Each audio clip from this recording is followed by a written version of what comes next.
Hi everyone, आज मैं बना रही हूँ चॉकलेट रवा केक। इसके लिए मैंने सबसे पहले यहाँ 1 कप बारीक रवा लिया है, यानी कि सूजी। इसके अंदर मैं ऐड कर रही हूँ हाफ कप मैदा। मैदा डालना पूरी तरह से ऑप्शनल है, लेकिन इससे केक का टेक्सचर बहुत अच्छा आता है। मैदे के बाद मैं इसमें ऐड कर रही हूँ हाफ कप पिसी हुई चीनी। मुझे मीठा ज़्यादा नहीं पसंद है, इसलिए मैं चीनी कम ऐड कर रही हूँ, लेकिन आप चाहें तो अपने पसंद के मुताबिक चीनी ऐड कर सकते हैं। चीनी के बाद मैंने इसमें ऐड किया है 4 tablespoon cocoa powder, half teaspoon baking powder और 1/4 टीस्पून बेकिंग सोडा। मैंने यहाँ पे फिटनेस मंत्रा का बेकिंग सोडा यूज़ किया है, इससे केक बहुत अच्छा बनता है। इस बेकिंग सोडा को बाय करने का लिंक आपको इस वीडियो के डिस्क्रिप्शन बॉक्स में मिल जाएगा। इसके बाद हम सारे ड्राई इंग्रेडिएंट्स को अच्छी तरह से मिक्स कर लेंगे।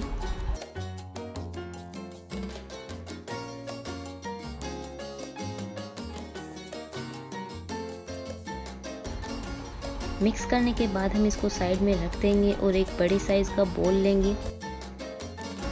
इसके बाद हम इसमें ऐड करेंगे हाफ कप दही, हाफ कप ऑयल। मैंने यहाँ पे सनफ्लावर ऑयल का यूज़ किया है, इसकी जगह पे आप चाहें तो मेल्टेड बटर या फिर घी भी ऐड कर सकते हैं। ऑयल के बाद हम इसमें ऐड करेंगे वनीला एसेंस। वनीला एसेंस डालना पूरी तरह से ऑप्शनल है। इसको हमें अच्छी तरह से फेंट लेना है, ताकि जो ऑयल है वो दही के साथ अच्छी तरह से मिक्स हो जाए। ध्यान रखें कि केक बनाने के लिए आप जो इंग्रेडिएंट्स यूज़ कर रहे हैं वो रूम टेम्परेचर पे हो, ना तो बहुत ज़्यादा ठंडे हों और ना ही बहुत ज़्यादा गर्म हों। इंग्रेडिएंट्स को मेजर करने के लिए आप किसी भी कप का यूज़ कर सकते हैं, लेकिन ध्यान रहे कि हर एक इंग्रेडिएंट के लिए आप सेम कप यूज़ कर रहे हैं। अच्छी तरह से मिक्स होने के बाद हम इसके अंदर ऐड करेंगे ड्राई इंग्रेडिएंट्स। ड्राई इंग्रेडिएंट्स को थोड़ा थोड़ा करके इसके अंदर ऐड करें और अच्छी तरह से मिक्स करें, ताकि इसके अंदर कोई भी लम्प्स ना बने।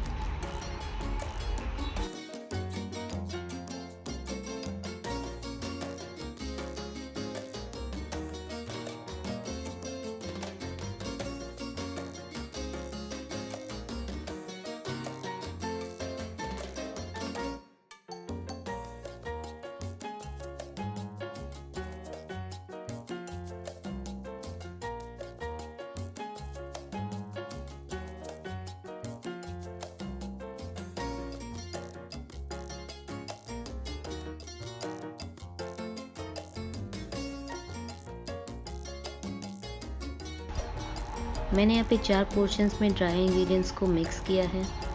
इसको अच्छी तरह से मिक्स करने के बाद हम इसमें ऐड करेंगे हाफ कप दूध, और ये भी रूम टेम्परेचर पे है, और इसको अच्छी तरह से बैटर के साथ मिक्स कर लेंगे।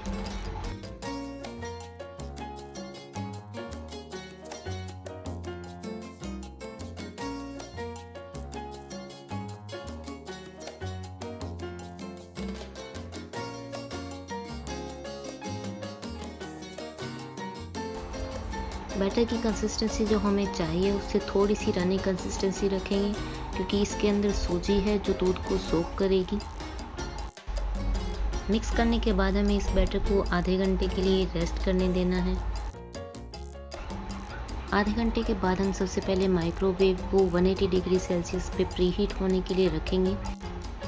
इसके बाद मैंने एक केक टिन लिया है और इसके अंदर मैंने ग्रीस करके बेकिंग पेपर बिछा लिया है। इसके अंदर मैं सारा बैटर पोर कर दूंगी। बैटर के अंदर मैंने आधे घंटे के बाद थोड़ी किशमिश और थोड़ी क्रैनबेरीज ऐड की थी, लेकिन वो क्लिप मिस हो गई। आप बैटर के अंदर अपनी पसंद के कोई भी ड्राई फ्रूट्स या फिर टूटी फ्रूटी ऐड कर सकते हैं।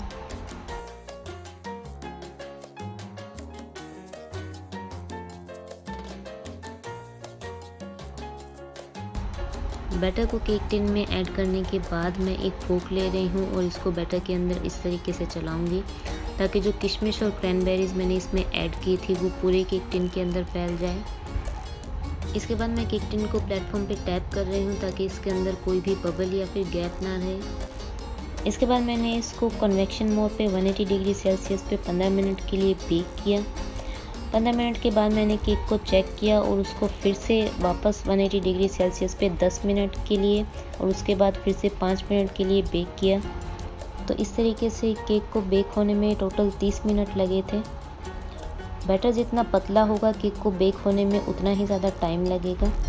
बेक हो जाने के बाद केक को 10 मिनट के लिए रख दीजिए ताकि वो थोड़ा ठंडा हो जाए। और ठंडा होने के बाद सबसे पहले इसके किनारों को एक चाकू की हेल्प से टिन से अलग कर लीजिए। इसके बाद एक प्लेट लीजिए और इसको इस केक टिन के ऊपर उल्टा रख दीजिए और इसको पलट दीजिए। क्योंकि हमने इसके अंदर बेकिंग पेपर बिछाया था तो केक बहुत इजीली बाहर आ जाएगा। निकालने के बाद केक को वापस से पलट दीजिए और हमारा केक सर्व करने के लिए तैयार है। आप लोगों को ये रेसिपी कैसी लगी मुझे कमेंट सेक्शन में ज़रूर बताइएगा। और अगर आपको ये पसंद आई हो तो इस वीडियो को लाइक और मेरे चैनल को सब्सक्राइब ज़रूर करें। Thank you for watching.